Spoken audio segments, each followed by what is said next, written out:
Bit of Steely Dan, Barrytown, off Pretzel Logic. Jane got me some original vinyl of Pretzel Logic for one of my birthday presents, so that's why I'm playing that. And that's what this is about. Not my birthday, because that was... I'm doing this to thank people for my presents. Because the Bollocks gang got together and above and beyond the Call of Duty, I mean, they shouldn't have done it at all, really. Or you. It's you I'm talking to.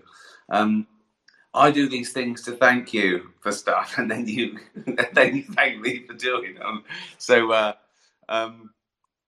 this is sort of... I've got some questions, which I can't get to all the questions. Anyway, but I'm using this to thank people. So I'm going to get straight to it, right? So I've got loads of different boxes, all from the general Bollocks gang. Anyone just tuning in for the first time, what's the Bollocks gang, right? It's you lot. It's if you listen to this shit, you are one of the Bollocks gang. Happy birthday, you miserable little... So it's from the usual suspects: Bella, Freya, Gunnar and Andy, Joey, Leopold and Loveday, Leslie, Mark, Ollie Pickle Fan Club, Ollie Afterlife, the old laughing lady, Otis the Parrot, Scarlett, Selena, Susie, Titch, Bestest, Vampire Squirrel, Welsh Felix.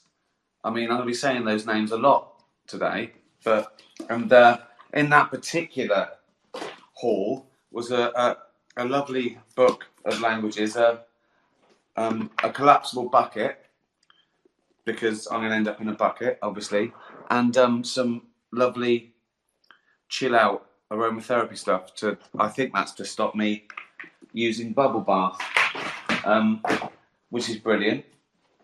I've got some lovely vegan chocolates from Melon Toffee and Fudge. I would have eaten those immediately, but I was saving them to show you, to thank you. So, I'm going to forget some people. Oh, what's the big cards? Hold on. Oh, God. Right. Well, that wasn't the big card. I think. Well, that's Mal Toffee, Fudge, and the humans, Amy and Michael.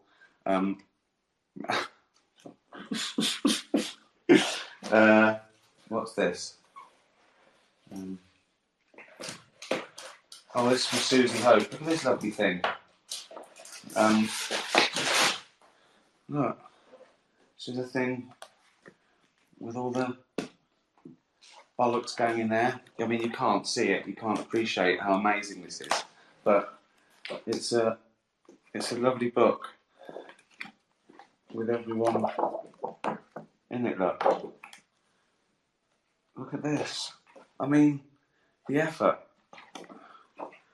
The Bollocks gang again.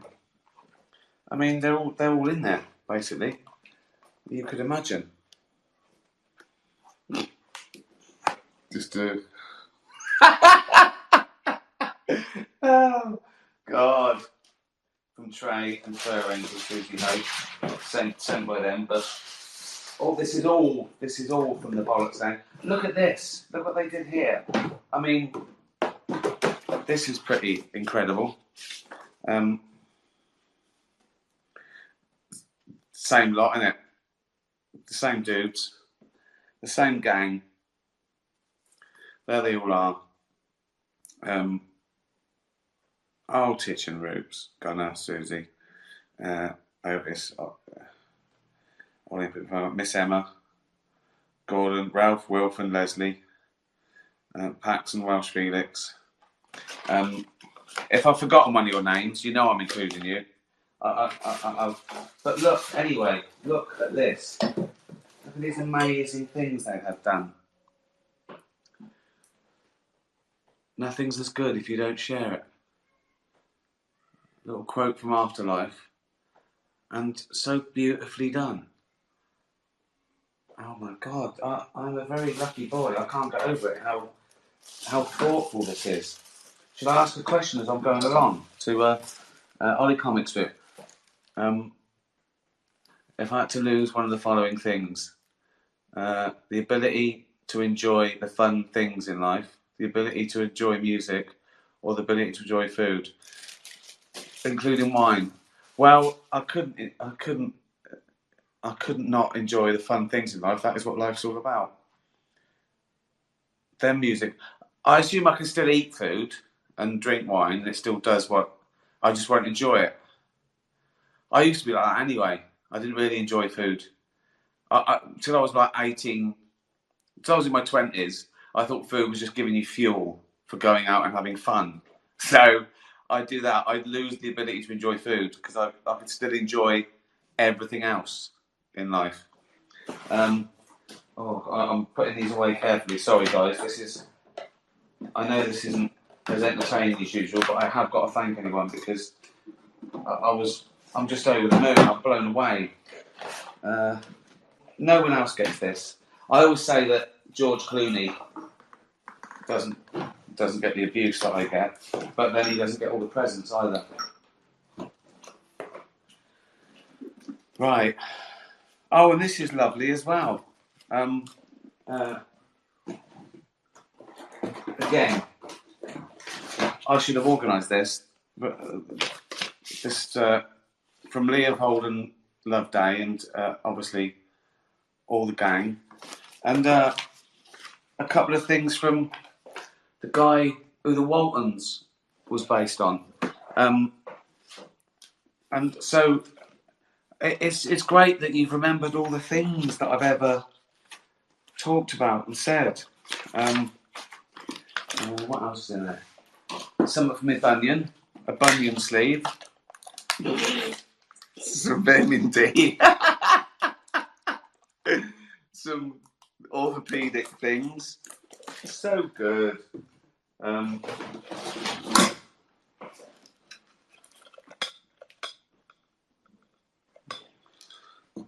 Some catnip, some drugs for the cat. I've kept them away from her, but she knows something's going on because she kept sniffing around the box all the time. Look, Charlotte's Web, some shot glasses from Walton's Mountain. I mean, I'm sure I've forgotten something, but it's just amazing. So thank you to everyone, the whole Bollocks gang. I hope I've mentioned everyone's name once. And also got some balloons as well from Mel Toffee and Fudge. So I'll ask some questions so we don't run out of time, shall I? Titch, did we really land on the moon? Why haven't we been back since? Because right, yes, we did. We landed on the moon. Why would they lie?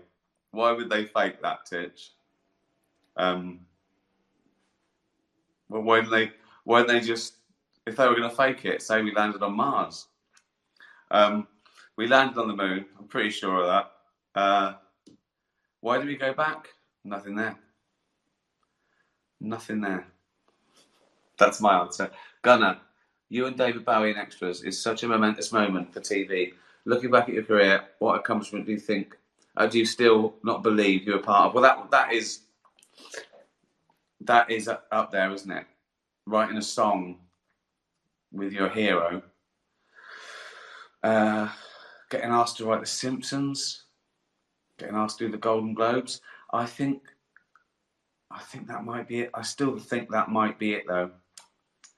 Writing a song with David Bowie. Yeah. Surreal, isn't it? And then a star on the Hollywood Walk of Fame. That's mental. That's mad, isn't it? That's the... Yeah. First one to get that was Dean Martin. They must be running out of people. So we started with Dean Martin. Right, this year's... There's no one left. Well, what about that fat bloke? Yeah, okay. Good one to him. uh, Bella, I've been off my stick game recently, and I failed to find any really good ones worthy of being carried home. We know you like a good stick, so do you have any really good tips for finding really good sticks? Well, I mean, you've got to be on the lookout. Uh, and what I'd say is, don't just look at the stick as it is. Look at the potential of the stick. So you might see a stick and go, "Oh, that's too big." Cut it in half. Right? You'll go, "Oh, it's destroyed this and there's too much bark on it." Take the bark off. Okay. So look at the potential. Look within the stick.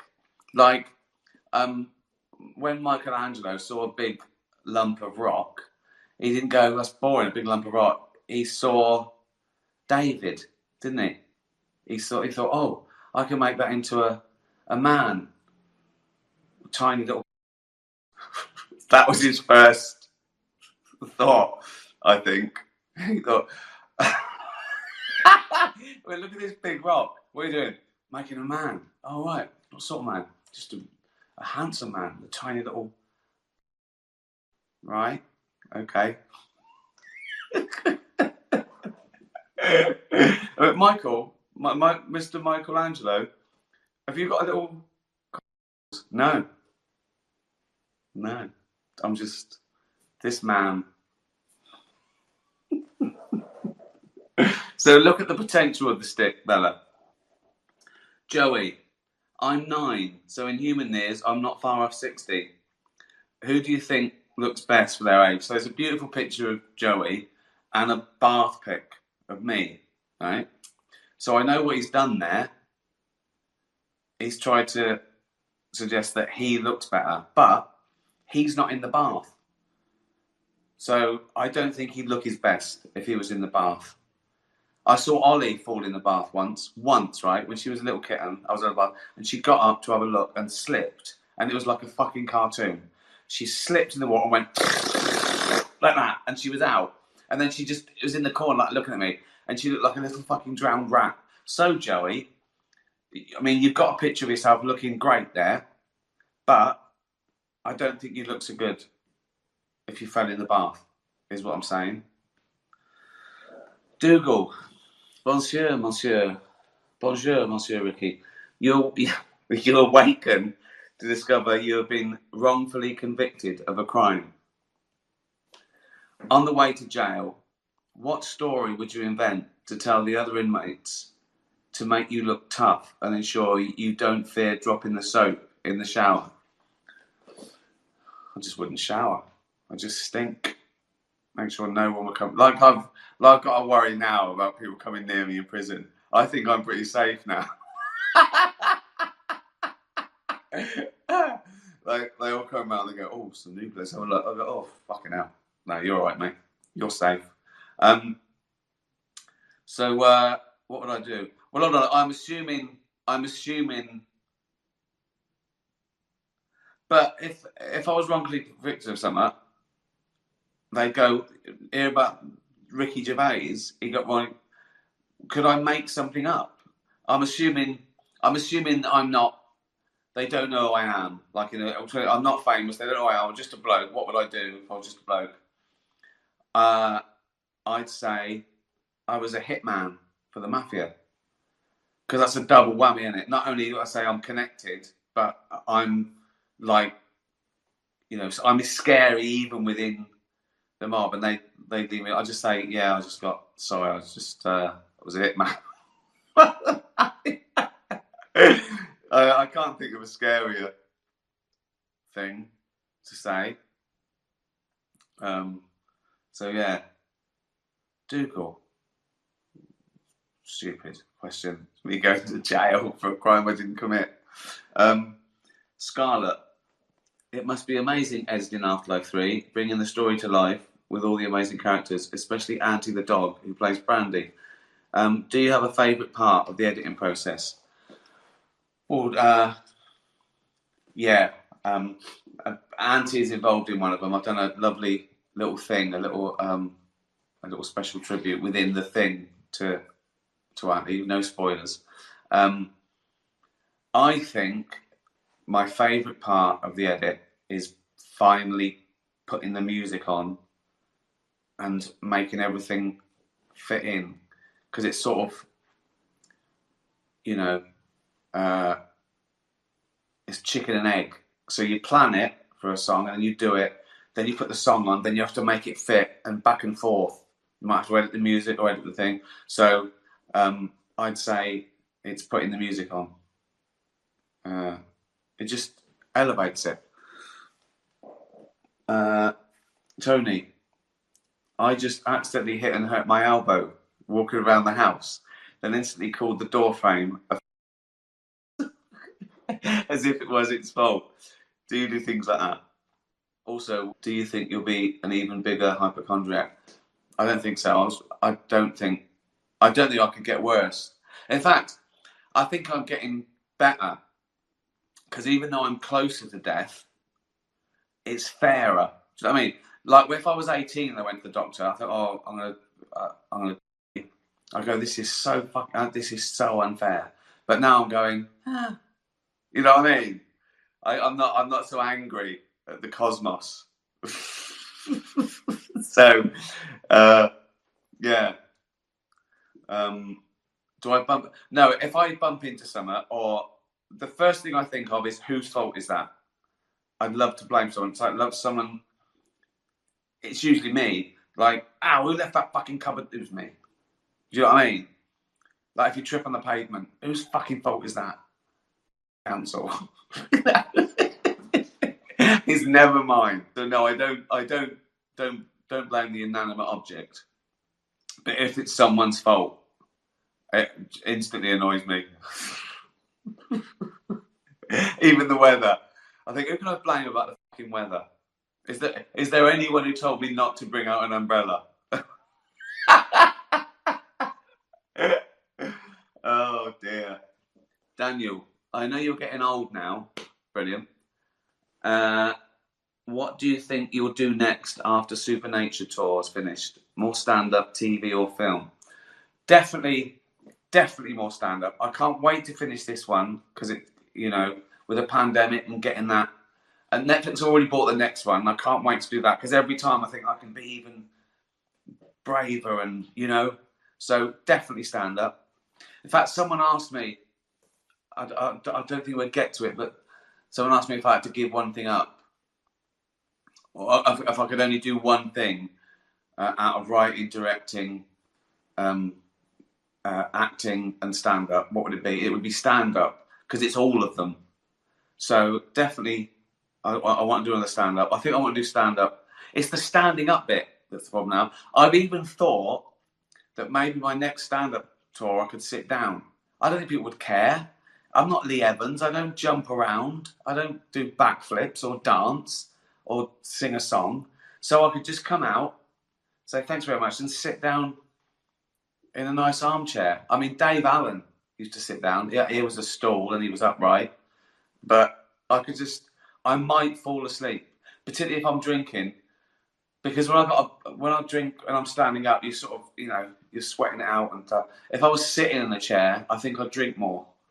And then, like, fucking granddad from Only Foot. What if it was a commode? So I can't. Please welcome to the stage, Ricky Gervais. I come up maybe in a mobility thing. I come out like that, and that maybe just stay on that, or it just sort of tips me into an armchair, and that armchair is also a commode. So I could be sort of telling jokes and having a little wee or something and a drink. So I wouldn't have to worry about, because sometimes on stage I think, I better not drink too much, because I've got to jump in the car and I might need a wee. Whereas if I was doing stand-up and drinking and weeing, I mean, that is the best worlds for me. You've got to have an ambition, haven't you? So definitely more stand-up. Definitely more. I want to do another series. I love TV. I thought I had to drop one of that. The least likely is more film, because films are what they used to be, and you put all you film for like 8 weeks, and it's just an hour and a half, whereas TV you can. It's different. But out of all those, it'd definitely more stand up. Probably more TV. Louise, hi Ricky. I'd like to ask you about the Supernature tour. There was some very controversial topics discussed in the warm-ups. Will everything make it into the proper shows, and can Netflix choose or remove sections, or do they have to show the whole thing? Well, I hope they make it. The reason they wouldn't make it is because they're not good enough, or it's too long. Like, Humanity was 86 minutes long live, and I had to cut it down to between 60 and 70, and they let me have it at 76. So it was already longer than specials are meant to be, and I cut 10 minutes. So I don't think Netflix would ever make me cut anything unless they thought, unless I was breaking some sort of broadcast law, which I don't. I don't think they do it because they're scared of controversy or getting cancelled. And sometimes I lose stuff because I've already done a joke about that thing, or it's too long. There's some routines that are fun, but I haven't worked out how long they are versus how funny the punchline is. So do you know what I mean? So you just want the best, tightest, most laughs. Also, I want a bit of a narrative. I don't just want a string of the funniest bits, because I want people to go away with, oh, that whole hour felt like something. Do you know what I mean? You want it to be more than the sum of its parts. So all those things determine how long it is, what goes and what stays. But Netflix have never told me, they've never said you've got to take that joke out because it's too dangerous or whatever. That's never happened. But I'll take that if it's not. It's just, if it doesn't feel right. Bird on a mission. I hope you had a fantastic birthday. My question is, are we born with empathy, or do we learn it from our parents, peers? And why do some people have none? Could it be an abnormality in the brain? But I think it is, because I think there's some fetal development. Like, if the mother's like an alcoholic or a drug addict, it can affect the development of the kid's brain, and they can be born without sort of empathy. So it's definitely neurological as well. Having said that, everything being equal, and we're all born the same, you certainly learn kindness as well, or the opposite. So I think it's a bit of both. But I'll ask Sam Harris that on my next phone call. Bird on a mission. Oh no, that was Bird on a mission. This is Leopold and Loveday. Why does the way we perceive time change as we age, and the way we experience the passage of time? Is it the same for animals?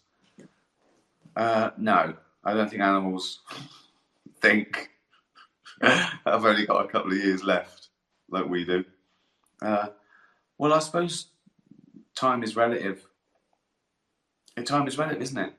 If you're doing something you hate, pain that lasts for a couple of seconds feels like fucking hell ages, and doing something you enjoy is over in no time at all, isn't it? I suppose also, like now, well, we're everyone, but wherever you are in life, each day is a higher percentage of the rest of your life that you've got left, isn't it? Soon, one day, that day is going to be 100% of what I've got left, and working backwards. And we don't know what that is. We don't know what percentage we've got left. So we better enjoy it and be kind to each other, like you lot are to me. What a very lucky boy I am. Well, I hope I've mentioned everyone at least once. I think I've shown the majority of all the gifts. I've answered most of the questions from the gang. Thanks again. It was, I think, the best birthday ever. Don't do it again, though. That was for my 60th. Don't spend your money on me anymore. You can spend it on things like this, for example, where all the proceeds of this book, and it's brilliant, go to All Dogs Matter. And this book, I think, is brilliant. It's the questions that Bella asked me, and I answered over the time here. There's little Pickle. Ollie's in there.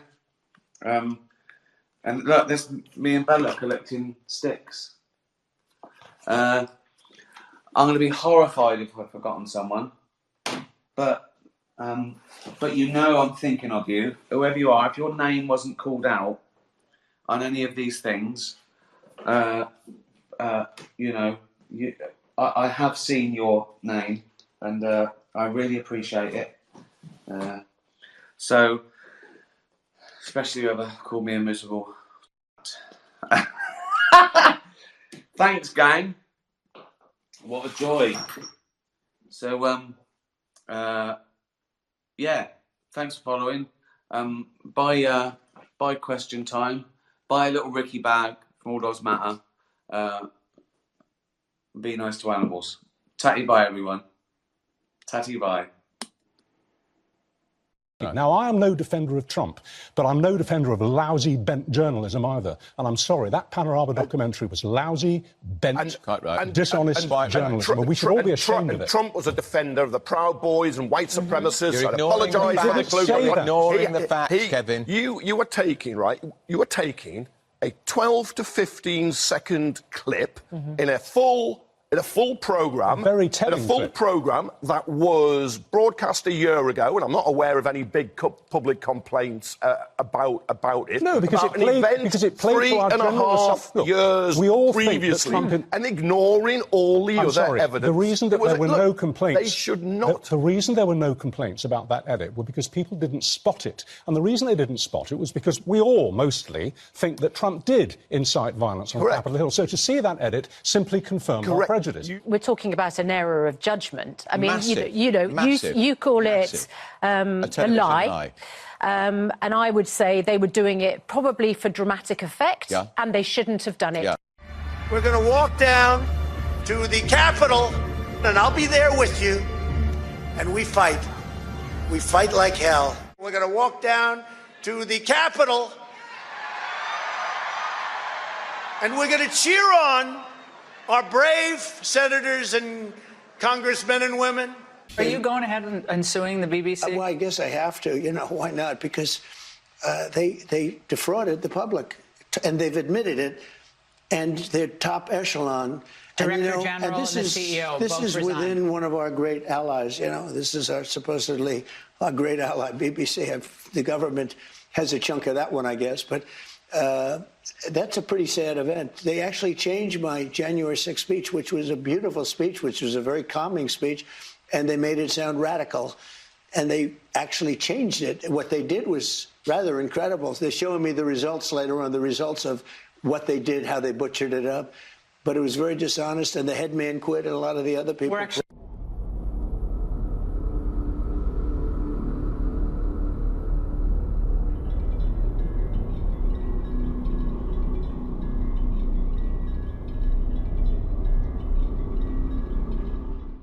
Where are you from?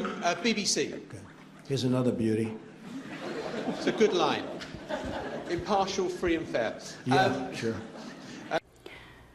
Well, that criticism of the BBC and John Sopel, who was talking to there, apparently was well-founded, because the so-called impartial and accurate public service broadcaster is nothing but.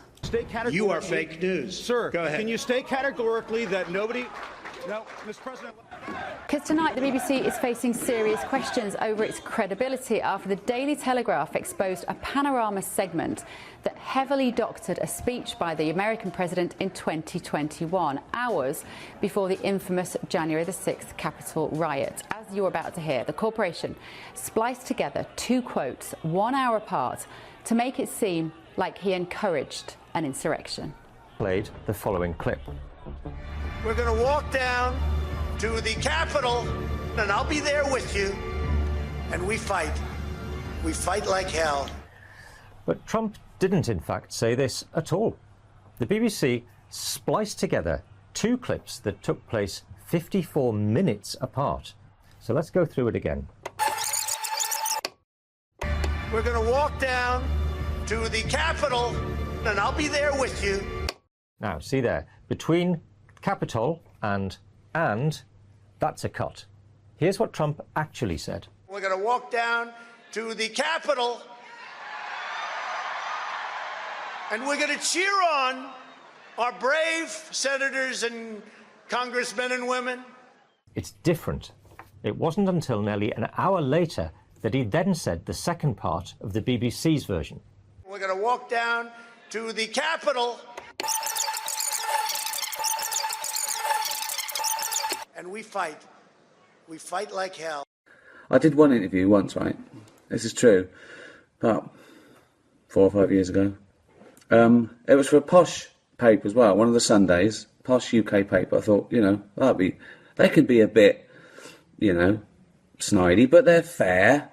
You know, there's a certain level of journalistic integrity, you think. And sometimes, you know, it's about them as much as you. They want to make...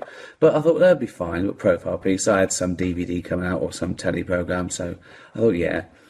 So, I went along to my office, and my PR person was there, and the photographer turned up, and we were waiting. As you know, I hate lateness. So eventually, my PR person called the journalist, and she went, "Oh no, I thought it was tomorrow." "No, it's today, the photographer's here and everything." She went, "Oh no. Oh, can we do it tomorrow?" We went, "No, it's busy tomorrow." And so he said, "Look, we've got to do a phoner. We'll have to do it on the phone now." She went, "Well, I can't do it now." "Oh, God. I'll call you later." So, okay, so I went home, called her, and she went, "Oh, sorry about that." She went, "Oh, I wanted to meet you in person." I went, "Oh, yeah, sorry about that." She went, "Because my friend did an interview with you and he said it was really good." That was odd, wasn't it? Mainly social. So anyway, we did the interview. It was all right. And I said, "Oh, we could do a bit longer if you want, as it's not face-to-face." She went, "Oh, cheers." So the interview comes out in the paper. It starts off, "I went to Ricky's office. He leaned back in his chair." She pretended she was there. His body language said he did not want to do this. He was combative. What? So I don't know why. Why was she lying? I didn't know whether it was she'd already written it and she'd sort of, you know, wanted to do this sort of psychological piece, or she was scared that her boss would find out that she missed. It's got the wrong day. But she went on about it, just making up things about how I was sitting, what my office was like, and also, if you're going to make stuff up, and there's a chance that I might blow the whistle and go, "She wasn't even there, it's all made up," you think she'd be at least flattering in her stuff she'd made up. She wasn't. She was slagging off the office, saying my body language was funny. And then she went, "The photographer arrived. Gervais looked relieved." And then she said, "But he liked my interview so much, he insisted we did longer." Bigging herself up. So, there you go. So, yeah. So, now, truth, the horse's mouth. Cheers. You can take a horse to beer, you can make him drink. So, yeah. I said all along to you, and many of you laughed, I began to get shadow banned and strangulated because I said so, that the 2020 presidential election in the United States was rigged. I said all along that January 6th, which was in any case no more than a particularly rumbustious night on Sauchiehall Street in Glasgow. Far from being an insurrection, it was an after-closing time brawl in Sauchiehall Street in Glasgow. I told you it was a state provocation. I told you it was a continuation of the Russiagate hoax, which destroyed Trump's first presidency and was the proximate reason for the rigging of the presidential election that put him out. I said all along to you that Joe Biden could not possibly have polled 82 million votes. Simply impossible. He campaigned from a basement. He was already semi-senile and perfectly visible for anyone who was paying attention. I told you that when I went to bed, Trump was winning. And when I woke up, Joe Biden had beaten him like a drum, had beaten him by a landslide. I think the problem that the BBC has had is this happened a year ago. And an apology should have been made instantly. If a mistake has been made, you've got to apologise instantly. And then I don't think Tim Davie or the head of news would have had to resign, because they would have corrected the mistake immediately. It went unreported, unacknowledged, unapologised for. And I think that is where trust becomes an issue. And the thing that worries me most about how this has all unfolded is the fact that when Donald Trump got involved and called the BBC corrupt, that we've had these two resignations overnight, and we've now had his press secretary claiming this as a victory for Trump. Now, the BBC belongs to Britain, and I think we should all be concerned whether it's foreign powers or indeed domestic powers, and we know that there are the likes of Farage and Reform who would love to see the BBC destroyed. That really worries me, because we cannot see the Trumpification of our politics and our media landscape. We've seen what that's done in America. So this is a moment for the BBC to reset and restore trust. Panorama is a standing disgrace to journalism and to the British people. It has been used as the sewer over and over again to feed the bilge required to build the narrative that the British state wanted to build. It destroyed Jeremy Corbyn's chances of becoming the Prime Minister of Britain. That very show, the Panorama, which accused Corbyn and Labour under Corbyn as a cesspit of anti-Semitism, when nothing could have been further from the truth. But that was Corbyn. The British state was very keen to see the end of Corbyn, see the end of any possibility of a real Labour government. This time, it's much more serious. This time, Panorama has been caught splicing Donald Trump's speech on January 6th to falsely accuse him of directing the events of January 6th, when the truth was the complete opposite. When the truth was that Trump told everyone to go home peacefully. They twisted, as they had twisted so many things, from the miners' strike through Corbyn and now Trump. They twisted and spliced and edited and re-edited a speech that had Trump saying the precise opposite. That's much more serious because, well, Trump rules Britain. Trump is the president of NATO, the president of Western Europe, the president of the United Kingdom.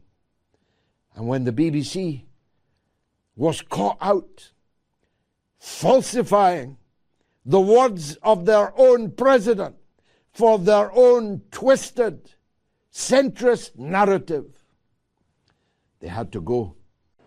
You know, there are elections that come and go. Some elections are, you know, important, some are not. But this one, this one really mattered. And I just want to say thank you for making it happen. Thank you.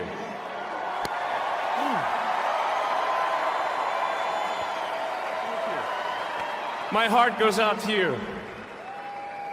It is thanks to you that the future of civilization is assured.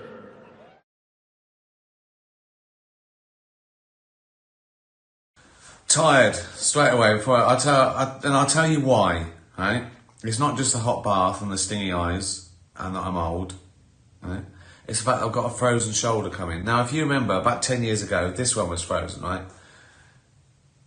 For about 18 months. You have like 6 months of agony. If you touch it, it feels like your arm's coming out of its socket and you've been electrocuted and you fall on the floor and cry in agony. I used to wake up screaming where I'd rolled on it, right? And this one's getting it now, 10 years later. You can only have one in each shoulder, apparently. I don't know why. So this one's safe. And when this is over, that's it. I can sort of lift it to there.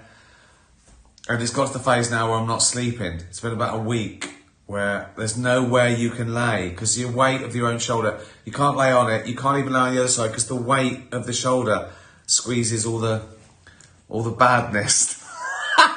I'm not a doctor. I've had some acupuncture, which is sort of temporary. That's as far as I can go. I couldn't be a Nazi, could I? Can't get above there. So anyway, that's why I'm tired. I've been having to schedule things around definitely having a nap at lunchtime because I know I wouldn't have slept well. Two of probably the most foundational defining things about American history is that we beat the Confederates and we beat the Nazis. And I don't know what side people may be on today, but I still am not rocking with anyone sympathetic to Nazis. And I will do that until I am 6 feet in the ground. Like, kind of foundational to me as a human being. And so if you're cool and want to defend the Sig Heils and the Nazi salutes, all the whatever you want to do, that's on you. I'm on the opposite side of that. I'm not with the Nazis. How about that? But it's very important for us to assert these things because in times like now, what people want is for all of us to just give up. They want all of us to just give up and say, America's gone to hell in a handbasket and we're done. And just let them do what they're going to do. No. If there are no good people left in the world, I want to be the last one.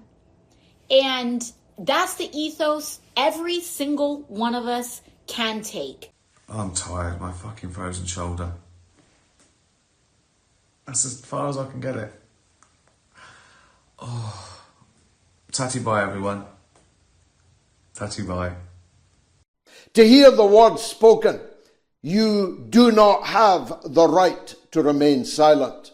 That terrible wound from which you saw Charlie Kirk's life's blood leaving his body was not the entry wound, but was an exit wound. And that is now proven beyond peradventure. Now that's important because if that was the exit wound and the entry wound came from the other side, that means Tyler ain't the shooter. And it means that gun isn't the murder weapon. And you have to ask yourself, if they're lying about the shooter, if they're lying about the murder weapon, they're lying about the whole thing. It's obvious. They're trying to tell you a furry. My God, I never thought I'd live long enough to know what a furry was. And I now know more about furries than I ever wanted to know. A furry whose boyfriend, girlfriend is a trans and who was found wandering on a roof but didn't have a weapon that was found in the woods. He's the patsy, all right. He may even believe that he was involved in it. He may have been told it was a Nicolas Cage movie. He may have been told anything, but he wasn't the shooter. and that weapon with the scope on wrong, such that it would have blown his eye out if he'd fired the shot from a Mauser. That wasn't the murder weapon. The murder weapon came from far more up close and personal may be a vital qualifier in the statement I have just made. Because it seems to me that who killed Charlie Kirk knew Charlie Kirk, and maybe knew him very well. This week, George Galloway was detained under the Terrorism Act at Gatwick Airport. Held for 9 hours, his electronics seized, even his wife's Palestinian-coloured fingernails were scrutinised. This was a blatant act of political intimidation, part of the UK's increasingly draconian assault on anyone who speaks up for Palestine. It's not an isolated case. Investigative journalists like Asa Winstanley have had their homes raided. Richard Medhurst was detained and interrogated at Heathrow over his reporting. David Miller was also stopped under counter-terrorism powers after returning from Lebanon. Their real crime? Daring to expose the UK's role in Israel's genocide in Gaza. Did you see that video? I think it came out yesterday or the day before of the Israeli team, the soccer team, the football team, soccer as we call it in America, coming out of the field. All the fans turned around and turned their backs, and then the coach of the Italian team started screaming at them before the match, saying that they were butchers. And then, by the way, they proceeded to kick their ass. But, you know, it's just, I've never seen something like that in a sporting event where the athletes... I've been in this cause for 50 years. Don't tell the wife, she thinks I'm 45. 50 years I've been in the Palestinian. Now, in the beginning, you could have fitted all of us into this studio. It's a big studio, but you could have fitted everybody in Britain that thought like me into this studio. Now it's everybody. Now, only the real knuckle draggers are continuing to support Netanyahu and Israel. And I don't believe it's ever going to change. It's no more... But what can it lead to? Confident okay, but if it doesn't change and it continues and it just gets worse, until the United States says we've had enough, I don't see a change in terms of their behavior. Do you? Your Congress is bought and paid for by the Israel lobby. Everybody knows that. They don't even make they don't even try and disguise it. There's people whose names I've never heard, from places I've never heard of, getting 7-figure sums from the Israel lobby. So bought and paid for. Or becoming FBI directors or CIA directors. Yes, quite. And so until that changes, you're right. It's going to be Israel and America against the world. But that's not a good place for America to be. Why would America want to be in that place for a country of 8 million people on the Mediterranean? How is that in your interests? If you really believe in making America great again, if you really believe in America first, eventually it's got to dawn on legislators, certainly has dawned already on their voters, that we have to stop digging deeper and deeper and deeper into this rabbit hole. And I believe that that will happen. I know America is not a perfect democracy. Nowhere is. But no government can forever fly in the face of the sincerely held opinion of its people. And I don't believe yours will either. So you start with this angry character. You go, what's funny about that? Well, he's rude to people. Is he clever? He's sort of clever. Is he malicious? Yeah, but he's also got a conscience. So you're already mixing these things up. You know, he wants to hurt someone's feelings, but then he feels guilty, so maybe he shouldn't. It's not Marvel. It's not someone who's always really good and someone who's always really bad. Everyone's a mixture of all those things. Bad people do good things sometimes, and good people do bad things sometimes. To hear the words spoken by an armed policeman, his jacket off so you can gaze at his sidearm, that you are not under arrest, but you are not free to leave. To hear the words spoken, you do not have the right to remain silent. To hear the words spoken, that if you do not comply and cooperate and answer any and all of my questions, you will be automatically committing an offence under the Act. That's when I really knew that liberty in England, in Britain, in this once proud democratic country, a country that for many centuries boasted of the Magna Carta, many centuries boasted of its reasonableness, of its moderate nature, and castigated all others around the globe for falling short of our standards. That's when I knew that we as a country are in serious trouble. Fascism is on the march in the West, not dressed in swastikas, but in liberal garb. Under the cloak of liberalism, everything that liberalism said that it stood for is being abolished. Here in Britain, a 61-year-old woman, Sarah Wilkinson, admired and respected across the land, was raided and arrested by 12 police officers. 12! Some of them wearing balaclavas, for a tweet that she wrote some time ago defending the Palestinians from genocide. And in France, little Macron is going nap. Not only did he arrest the owner, founder of Telegram, Pavel Durov, having invited him to dinner at the Elysee in fine mafioso tradition. He's run Rumble out of town, and he's playing footsie with Marine Le Pen, defying the result of his own general election, called by himself. And in Palestine, the killing goes on and on and on.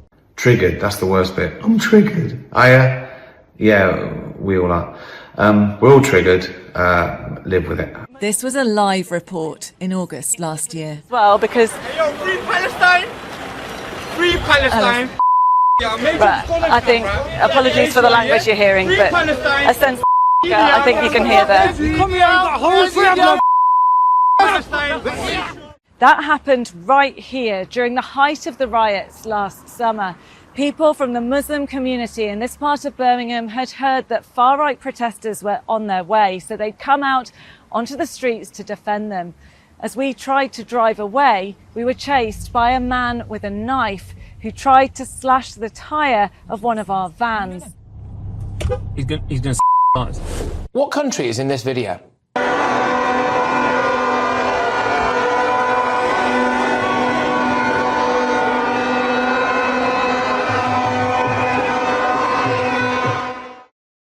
No, it's not Pakistan. That is Wilmslow Road in Manchester, where people celebrate Pakistan Independence Day.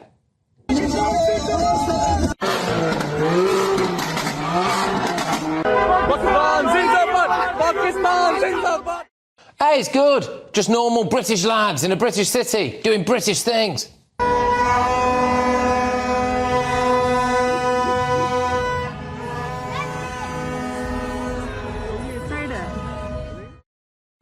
Not just Manchester, though. This was Ilford in London.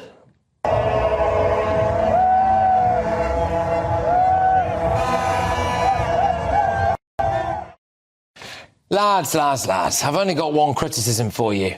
I think your flags are so small.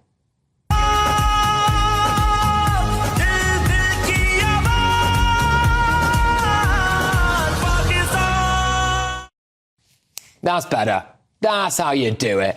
Let's just check in on how Birmingham's getting on.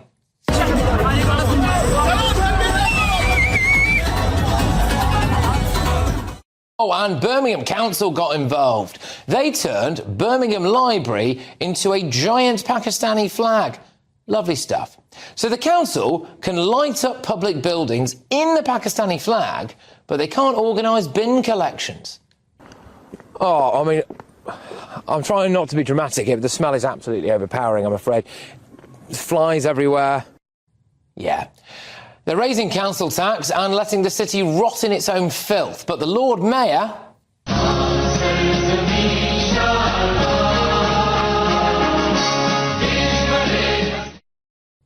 all the time in the world to hoist the Pakistani flag. The council took down St George's flags from their streets because they said that they could put lives at risk. So they actually took the flag of this country down. Now, last time I was in Birmingham, there were Palestine flags all over the place. And now the Pakistani flag is everywhere as well. Look, hey, I don't know about you, but I'm not really sure that's integration, is it? And you know what puzzles me? Why so many people in Britain are actually celebrating Pakistani independence. You know, I mean, gosh, there are obviously massive human rights issues in Pakistan, aren't there? I'm not sure it's legal to be gay, is it? I don't know how women's rights are getting on in Pakistan. What is the honour-based violence like over there? But hey, what do I know? Happy Pakistan Independence Day, everybody. A year on, we've come back to talk to people about that day and how they're feeling now. Why did people feel the need to go out on the streets? The local community had lost faith in the local elected members as well as the local policing units. And they thought that the only way to protect themselves and the community was by coming out in force. In every community we have our sort of, should we call them idiots, and you can't control their behaviour. There was a concern that the far-right group that was coming may well be armed. So I think we were just trying to counteract what they thought was coming. Bordesley Green is a majority Muslim area, but these men invited Jerry, who lives here too, to give us a white man's take on what happened. They were actually stopping cars, and then you can, on the social media output, there's white people in that car. And chasing them, yeah. They were looking for what they thought were the enemy, white people, and trying to find white people, which is why I stayed in my house. We were very clearly there as journalists. We had a broadcast vehicle. I was actually reporting live at the time that it happened. So it was very clear the reason why we were there. So why were we targeted? It was quite upsetting because obviously you'd seen me about half an hour prior, and then you've seen this, and it was just a handful of mindless individuals. We have them in our community, and you guys have them in your community. But was it because we are white journalists? No. It's because we were white? No, it's not because you're white, it's because they're actually bored. It's boredom. And they wanted a bit of excitement. If we had all been Asian, would that have happened? Of course. Yeah. I think it's just, like I said, it's the heat of the moment. Save our kids! I'm keen to move the conversation on to ask how the current wave of anti-immigration protests that began in Epping have left this community in Birmingham feeling. I would like to go and join them and stand out. The anti-immigration Yeah, protests? and the anti-immigration. Why? Because we have this problem within our own communities, and people don't talk about it. We feel exactly the same, and we understand how the English feel with the immigration. So you're saying you almost want to go and join these protesters. However, You feel that you're were going you there. to walk up to the protesters, what do you think the reaction would be? Well, this is it. They think I'm an immigrant, born here, 58, and they look at me as a foreigner or a migrant when I walk. A lot of the crime locally now is caused by a certain diaspora of immigrants that have come into this area. I believe that the average white guy isn't racist, they're just fed up. Yeah. The question is for us now, as people who are born and bred in this country, what is our identity? Who are we? Right? So we, as a white person born into this country, you're automatically accepted. Are we going to be accepted? How many generations will it take for us to be accepted? Yeah, it really kicked off with my my silly billboard campaign, particularly the ones that were banned.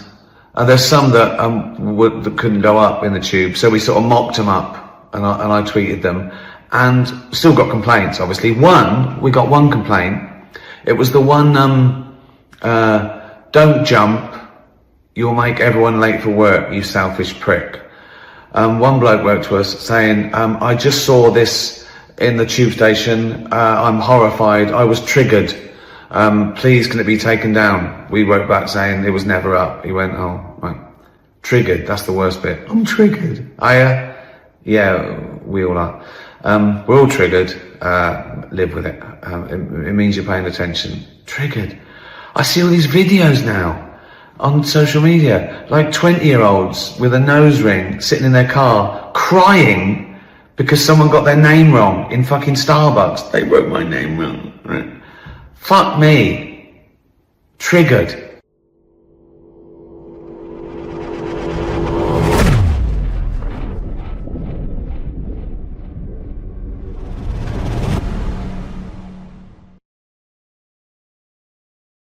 All right, we got this chick at Starbucks trying to make some sort of point by putting Charlie Kirk as her name on her Starbucks order, and when the employees wouldn't say it out loud and hand delivered it to her, she completely flips out. So you didn't call his name out?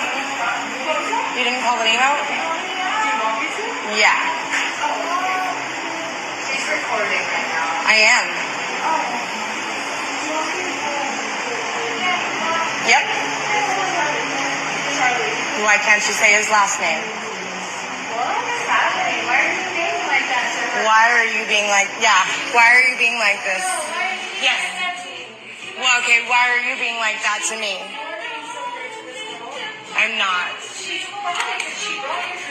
I actually am making a point, a big point.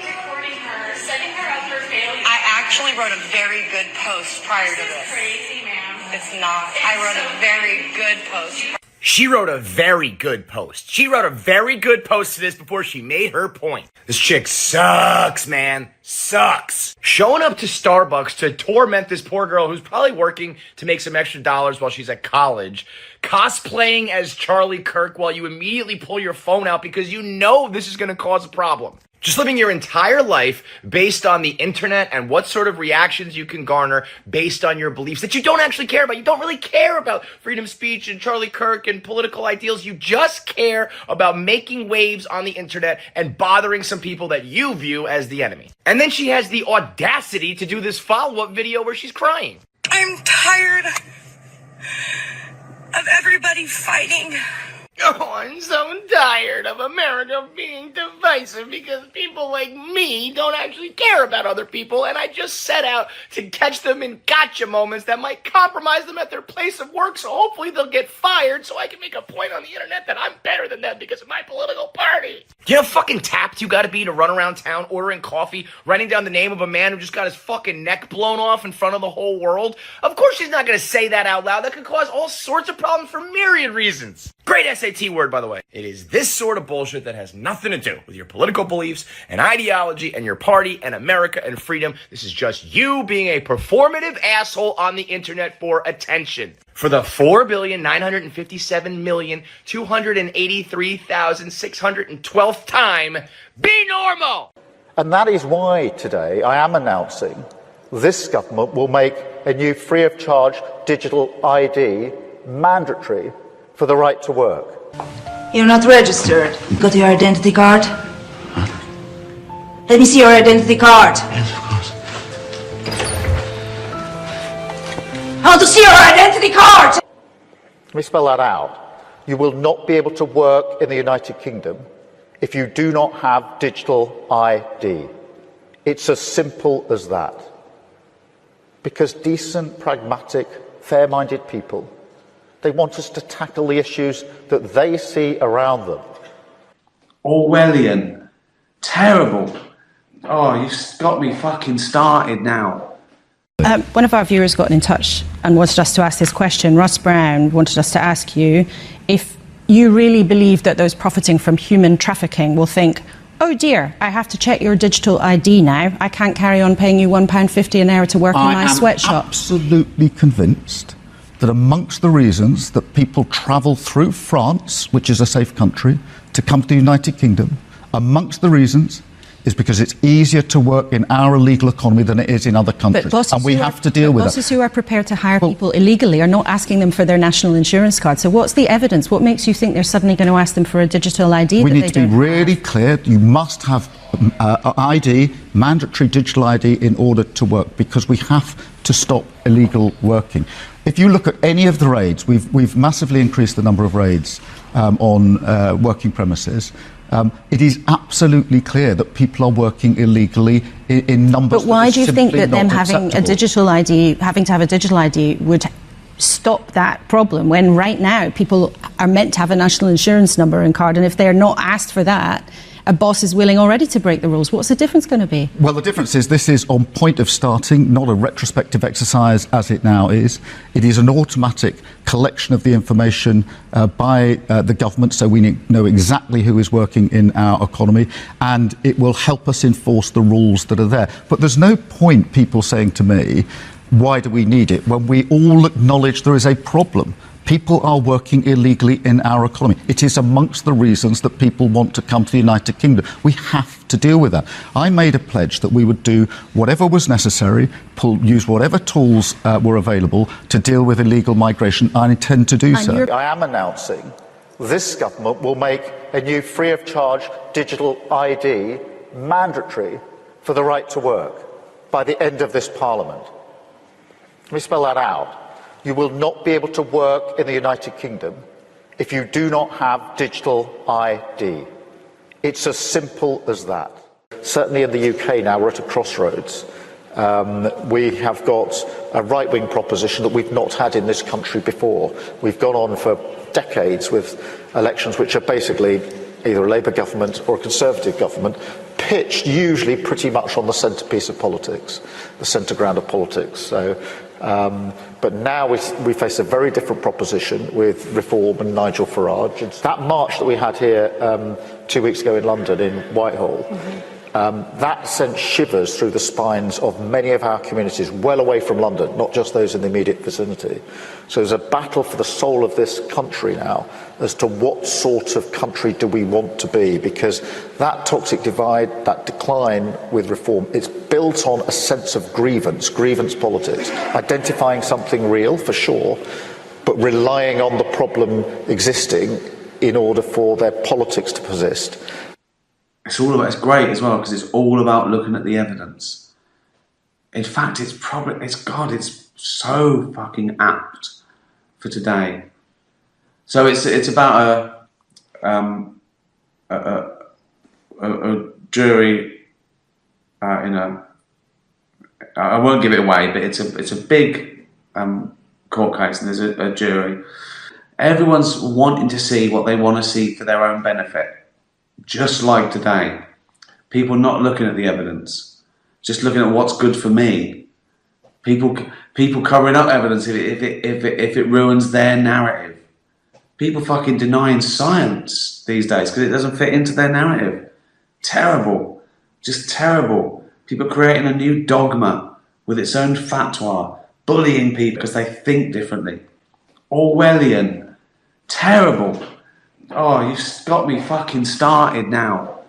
Oh God! And he's a hero because he's the least popular person in the fucking room, and he doesn't care because he's principled. Oh my God! It's so fucking good. Oh, it's so good. It's so apt for now. It is so apt for now. What's happening in the world? People not looking at the argument, just looking at who's saying it. People getting annoyed. Evident, the truth being inconvenient. Fucking brilliant. It's fucking brilliant. Your body cams will be transmitting that. The police will be on their best behavior because we're constantly watching and recording everything that's going on. Citizens will be on their best behavior because we're constantly recording and reporting everything that's going on. When you come to government and what government's doing, there are artificial intelligence tools, and some of them I know that Oracle have developed around financial management for government. But also, tell us a bit about because you're right at the forefront of this revolution, what it means for what government should do in terms of its digital infrastructure, digital ID, data centers, and so on. How do you take advantage of these incredible AI models? And the first thing a country needs to do is to unify all of their data so it can be consumed and used by the AI model. You have to take all of your healthcare data, your diagnostic data, your electronic health records, your genomic data. And in the Middle East, in the UAE, for example, they're incredibly rich in data. They have a lot of population data. The NHS in the UK has an incredible amount of population data, but it's fragmented. It's not easily accessible by these AI models. We have to take all of this data we have in our country and move it into a single, if you will, unified data platform. So we provide context. When we want to ask a question, we've provided that AI model with all the data they need to understand our country. So that's the big step. That's kind of the missing link. We need to unify all of the national data, put it into a database where it's easily consumable by the AI model, and then ask whatever question you like. So you're really, through the use of this, you're revolutionizing the way government works, right? The services it provides, the way that it operates.